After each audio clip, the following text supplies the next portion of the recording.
decide as I decide. I do as I do. Free will sits at the center of human thought, behavior, morality, and responsibility. But what may seem obvious may be strangely not so. I am haunted by what the philosopher John Searle told me. The reason that we have a special problem about free will is that we have inconsistent views, each of which is supported by what are apparently overwhelming reasons. The reason for believing that we have free will is that we experience it every day. But on the other side, you've got an overwhelming amount of evidence that human behavior is part of the natural world, and it looks like it ought to be explained in terms of causally sufficient conditions. But if that's true, then free will is an illusion. Here's the deep problem of free will. On the one hand, our human sense is that our will is fully free. On the other hand, our scientific sense is that every action is determined by a prior action. Free will versus determinism. That's the big question, and that's the mystery. What other mysteries might free will help solve? Human cognition, moral responsibility, consciousness. I'm Robert Lawrence Kuhn, and Closer to Truth asks the big questions of free will.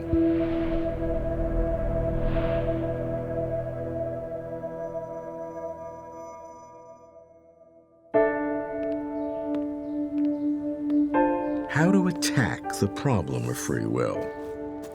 Start by describing it. I ask a philosopher of the Christian religion who takes free will seriously, Richard Swinburne. I think we have free will in the sense that it is up to us what we do when we perform intentional actions. We make our choices in the light of our moral beliefs and in the light of our desires. And they act automatically except when there is a conflict. So free will is, as I see it, a matter of us being able to choose between the inclinations and desires which come to us when there's a need to choose. And that's why we are rightly, I believe, held morally responsible for our actions. Free will operates in a very limited but a very crucial area, and that's why we can be held to praise or blame. That's my view about what it consists in.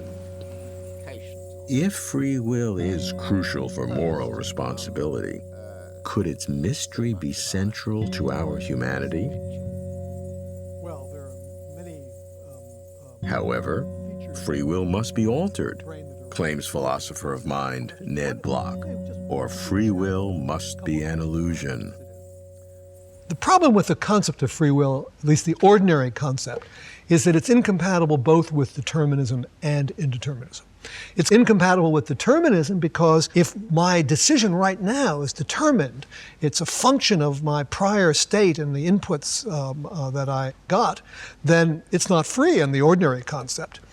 But it's also, the concept is incompatible with indeterminism because to the extent that my actions are the result of chance, they're not free either. If there's essentially a coin flipping going on, that's not free. So free will, in the ordinary way, the ordinary concept is incompatible with both determinism and indeterminism, which shows there's something wrong with the concept. But if Ned is right, and something is wrong with the concept of free will, could we change the concept? Walter Sinnott-Armstrong, a philosopher at Duke, thinks he has the answer. Determinism does not deter him. An easy way out of the dilemma would be to adopt a compatibilist view of free will, where free will is compatible with determinism. And whether you're free or not on this view depends not on whether your actions are determined, but how they're determined. If your actions are determined by your own choices, then you're free. If your actions are determined by some kind of compulsion or by some kind of coercion, by someone putting a gun to your head, then you're not free. But the idea is that if freedom is compatible with determinism, and you're determined to do what you're going to do, still you did it freely because you were not acting under any kind of ignorance or compulsion or coercion or duress or anything of the sort. That seems to be a pretty weak free will because it is impossible for you to do otherwise. Well, I don't know whether it's weak or not. It's weak only if it doesn't do its purpose. And the purpose of ascribing free will to people is often to decide whether they're responsible and therefore whether they're eligible for punishment or not. Then there's another notion of freedom, free from being caused by anything in any way. Maybe we're not free in that sense, but I'm not sure why we care. Sorry, Walter, I do care. No compatibilism for me, thank you. I want my free will to be really free, where I can do otherwise. I hear Walter is in a pioneering project on free will, big questions in free will. And the first gathering is at Florida State University in Tallahassee. Philosophers, it seems, like to play pool. The mechanics of pool balls as they rebound and ricochet seems an apt metaphor for determinism, the absolute certainty that conditions in the past, driven by the laws of physics, determine the future. I took up a game with philosopher Alfred Mele. Al is the leader of the Big Questions in Free Will project.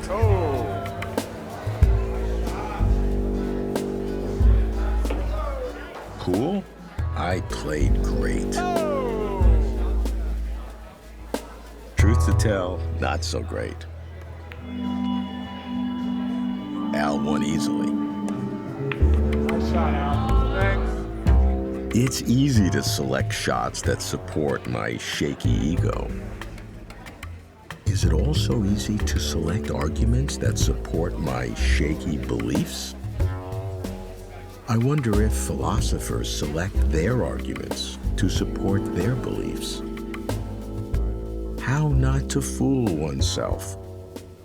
Precision is key. I ask Al to define free will's terms.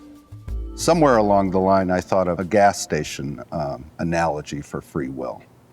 So at gas stations, you can get regular gas, you can get mid-grade gas, or you can get premium. The regular way of thinking about free will is like this. Sufficient for having free will would be just that you're sane and rational. Nobody's pushing you around. There's no compulsion or coercion. That would be enough. When you bump up to the mid-grade, you need to add something to this. And what you have to add is that at the very moment you made a decision, everything being the same right up until then, you could have done otherwise. So that's the mid-grade conception. On the third one, that's not enough for free will either. You also need to have a non-physical soul or a non-physical mind. I've heard all these terms, compatible, incompatible, libertarian, determinate. All these words come to populate the concept of free will. Right. So you've got to clarify each one of these big terms so we can understand it. Now, compatibilism, incompatibilism, and libertarianism are all defined in terms of determinism. So let's start with determinism. So the basic idea of determinism is this, that a complete statement of the laws of nature and a complete description of the universe at any point in time entails all other truths about the universe. Compatibilism is the view that determinism is consistent or compatible with free will. So that even if determinism is true, the compatibilist says people might be able to act freely. Incompatibilism is just the denial or negation of compatibilism. So it's the view that determinism, as I defined it, is not compatible with free will.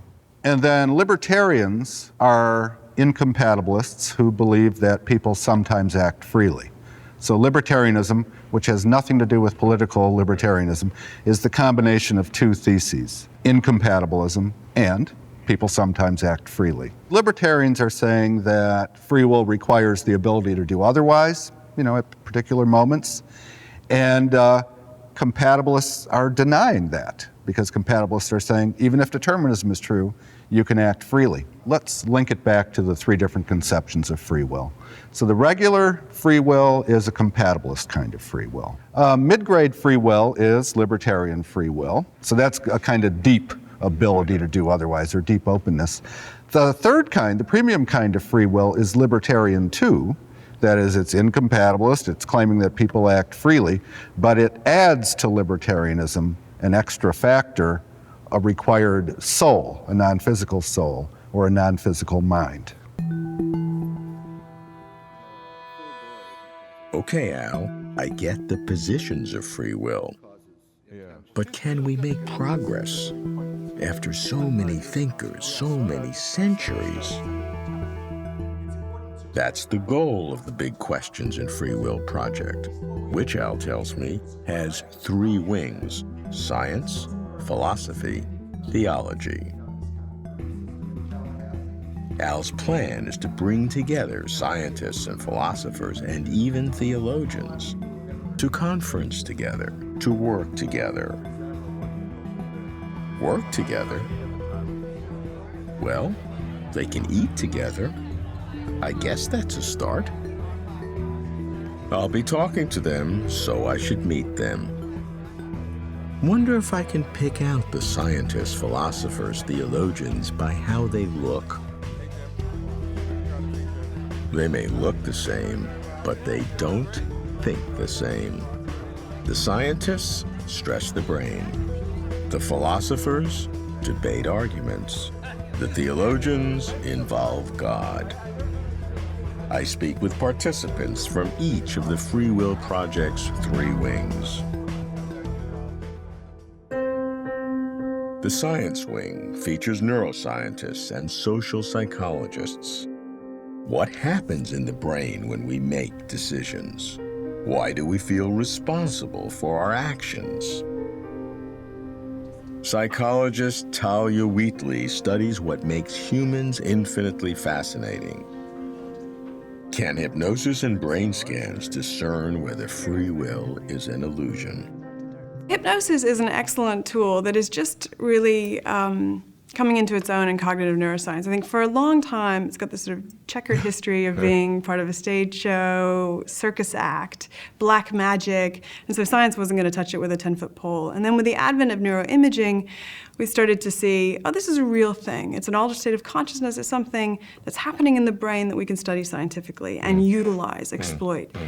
Because what is great about hypnosis is that you can hypnotize someone to do a behavior that would just unfold as it would normally, but they lack agency for that behavior. So they're creating it, but they don't have the feeling of authorship of that action. And we're really interested in what's that authorship feeling doing, if anything. Which is free will. Which is free will. Okay, so what is your experiment and how is it going to work? The main neuroscientific evidence against free will is this electrocortical activity that you get before you make an action that starts 1 to 2 seconds before you become consciously aware that you're going to move. So of course, because you become consciously aware before you move, even though that happens really late in terms of the neural event, we think it's too late to be doing anything causal, but we can't rule it out because it's there. So the basic idea with what we want to do is use hypnosis to take away this conscious awareness that you're about to move and see, does the neural activity look the same? If nothing changes, then it suggests that becoming aware that you're about to move isn't really instrumental to your movement. And it would signal something even stronger, the radical idea that the conscious feeling that you have has absolutely no causative effect. That's right. That's right. And therefore free will is an illusion. Yeah, maybe. Yeah. Okay, Thalia, you want me to accept that free will is an illusion? You've got some work to do. Actually, that's just what many physicists accept. I meet Jenann Ismael, a philosopher of physics. She expects physics to explain free will. Really? If physics is the most fundamental science, then everything that there is in the world, including ourselves and including free will, if there is free will, ultimately has to be at least implicitly included in the description of the world that's given us by physics. Right. So from that point of view, everything else that's described by the special sciences, including neuroscience, social psychology, ordinary psychology, that's all ultimately a more coarse-grained description of what's described completely and precisely and at the most fine-grained level in physics. But do you not agree that at higher levels of the hierarchy of existence, particularly for human sentience, there are things happening that are in principle, not describable at lower levels? It depends what you mean by describe, and it depends what you mean by in principle. So the goal of physics is ultimately to at least implicitly encompass all of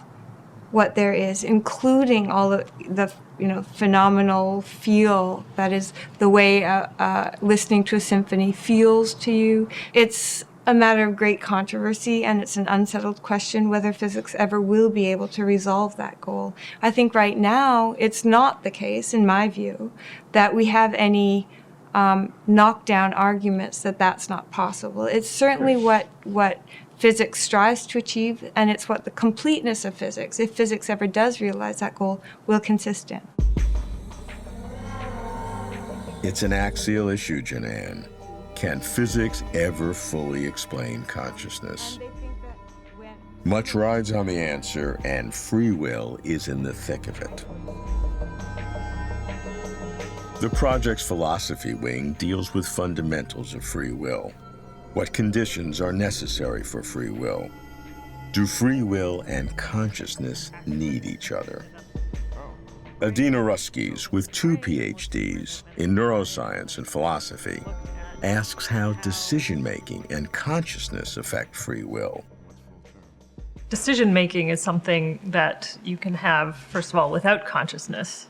Right? You can have a purely non-minded algorithmic machine that makes decisions.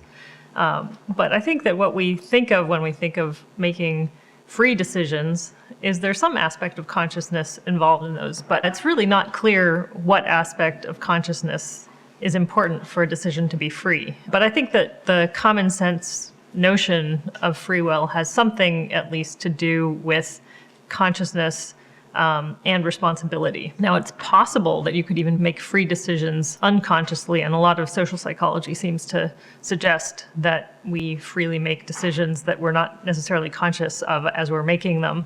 But responsibility, it seems, is really linked much more closely to consciousness. It's hard to imagine holding somebody responsible for something that they didn't know that they were doing or weren't conscious of.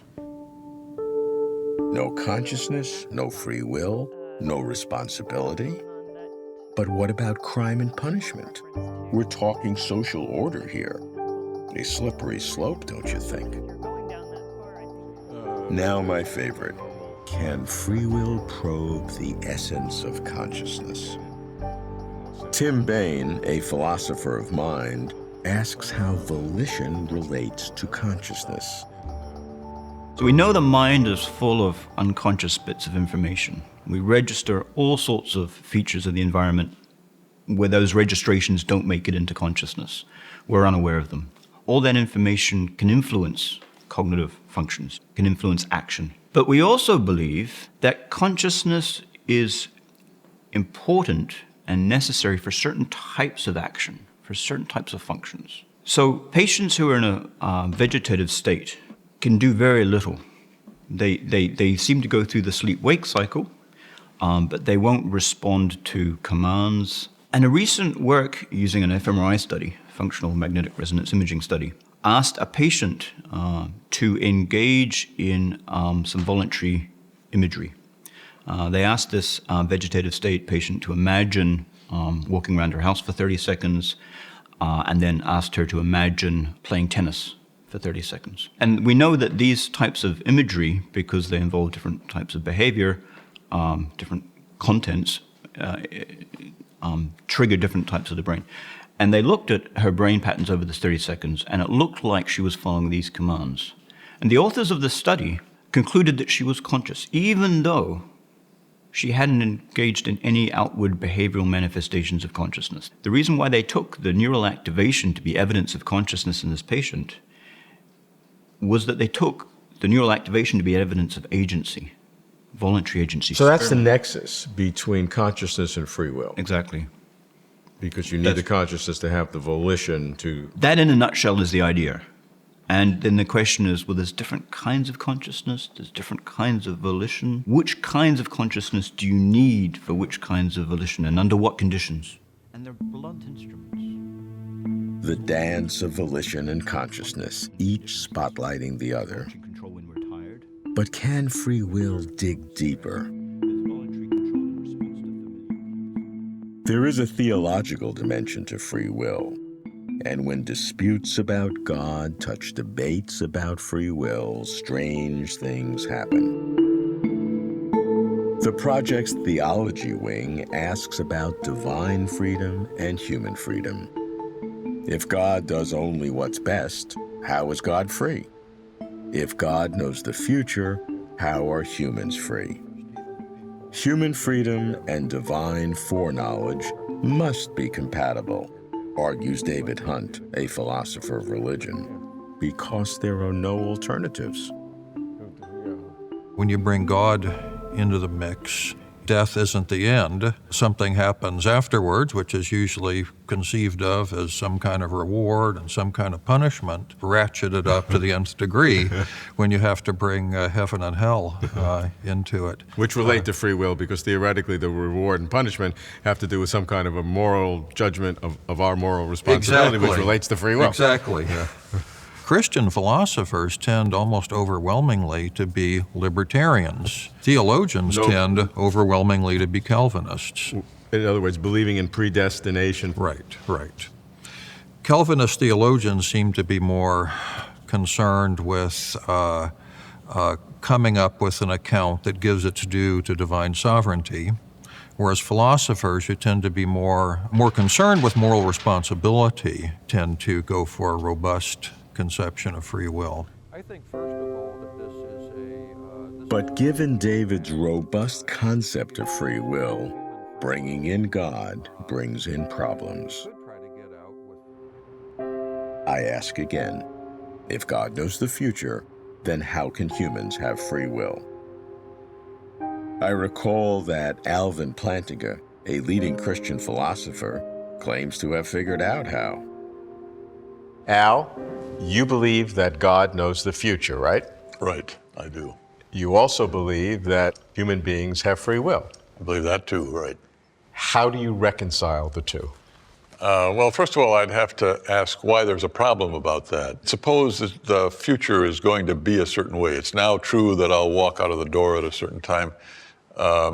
Maybe is it now true that I will have dinner tonight? Things like that at least can be true. And we don't think that interferes with free will. So why should it be that God's knowing what the future is? Why should it be that would compromise human free will? Well, there is one difference. If God has a belief today about the future, that cannot be wrong. No belief that God has can be wrong. Then whatever that is has to happen, and we all have to conform to that. Okay, so it has to happen. It has to be that way. It's necessary that it be that way. So let's think about that. God currently sees the future, and from that it follows that it will happen, but from that it doesn't follow that it has to happen. Under no conditions would he have a false belief. There's no possible world in which he has a false belief. But there are possible worlds in which he believes something different from what he believes in fact in the actual world. Oh. I mean, in those worlds where things go differently, he has different beliefs. His beliefs are always true, but they're not the same beliefs in every possible world. This thing that will happen in the future. The tension between divine foreknowledge and human freedom is a big question that the Free Will Project will tackle. But free will itself is a very big question. Here are 3 reasons why. 1. Free will empowers human thought and behavior. 2.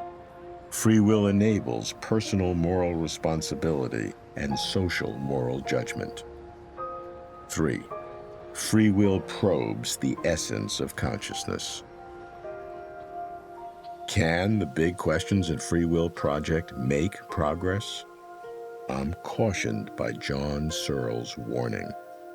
John, you've called the problem of free will something of a scandal in philosophy. Why? Well, we haven't made any progress. It's the same issues, the same mistakes being repeated over and over.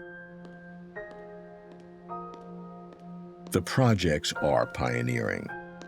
I'd like to be hopeful, yet I find myself skeptical. So let's see, but not fool ourselves. Of only this I'm sure: free will brings us closer to truth.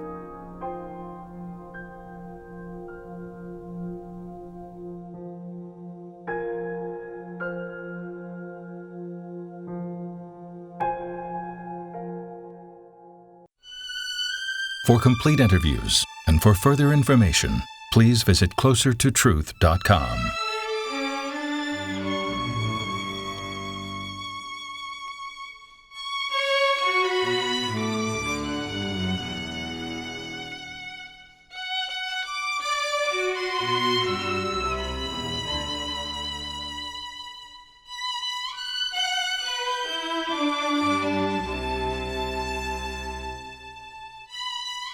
This program was supported in part by a grant from the John Templeton Foundation.